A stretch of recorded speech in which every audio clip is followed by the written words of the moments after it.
আমার তো বিশ্বাস হচ্ছে না যে শরীফুল রাজি কি এখানে দাঁড়িয়ে আমার কাছে।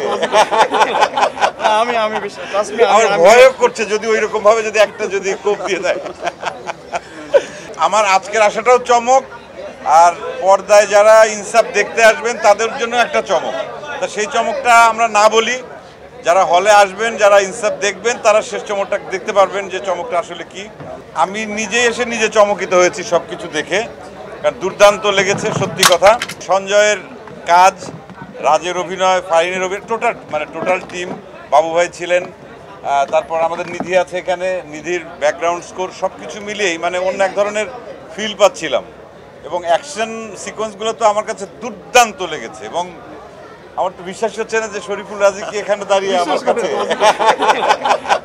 আমি বিশ্বাস আমার ভয়ও করছে যদি ওই রকম ভাবে যদি একটা যদি কোপ দিয়ে দেয়। খুব ভালো লেগেছে, খুব ভালো লেগেছে। আমি ইনসাফের প্রডিউসার থেকে শুরু করে ডিরেক্টর, যারা কলাকুশলী যারা ছিলেন, সবাইকে আমার ভালোবাসা। এরকম এরপরে আরও ভালো একটা ছবি হবে, এবং আমি এটাও শুনলাম যে ইনসাফ 2 নাকি হতে পারে। এটা কি সত্য? সঞ্জয় কি বলে?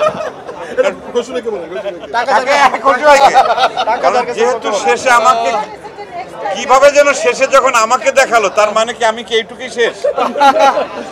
শুরু কিন্তু চঞ্চল চৌধুরী শুরু এখান থেকে, কিন্তু পার্ট 2 তে বাবু ভাইকে পাবো না। বাবু ভাই কি মারা গেছে সত্যি? বাবু ভাইকে তো চাই। আমি তো আসলে পেছনের সিটে বসেছিলাম একদম শেষের দিকে। ওই সিটের আশপাশে অন্তত 100-200 লোক। আমার মনে হয় ঢাকা শহরে কেউই আজকে বাকি ছিল কি, সঞ্জয় বোধহয় এমন কাউকে বাদ দেয় নাই মিডিয়া, এবং আসছে প্রচুর। যে পরিমাণ দর্শক আমরা সিটে বসতে পেরেছিলাম, ঠিক তার ডাবল পরিমাণ বোধহয় বাইরে ছিল এবং দাঁড়িয়ে দেখেছে। সঞ্জয় হয়তো এটা বলতেই পারে যে আমি ওর ছবিতে ছোট্ট একটা চরিত্রে অল্প একটু সময়ের জন্য অতিথিশীল হিসাবে কাজ করেছি। বিষয়টা আসলে সেই জায়গা থেকে না।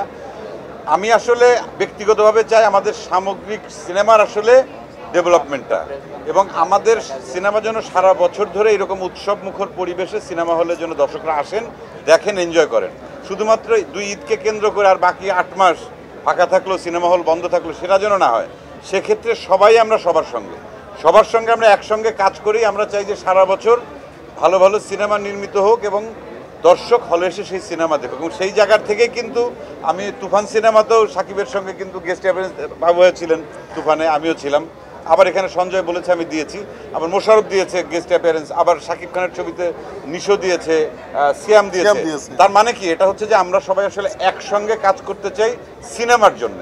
সারা বছর ব্যাপী আমাদের বাংলাদেশের সিনেমা প্রেমী দর্শকরা যেন সিনেমা হলে এসে উৎসব করতে পারেন, সেটার জন্য আসলে আমাদের সামগ্রিক এই চেষ্টাটা দরকার, এবং এটা আমি মনে করি সেই চেষ্টারই একটা অংশ।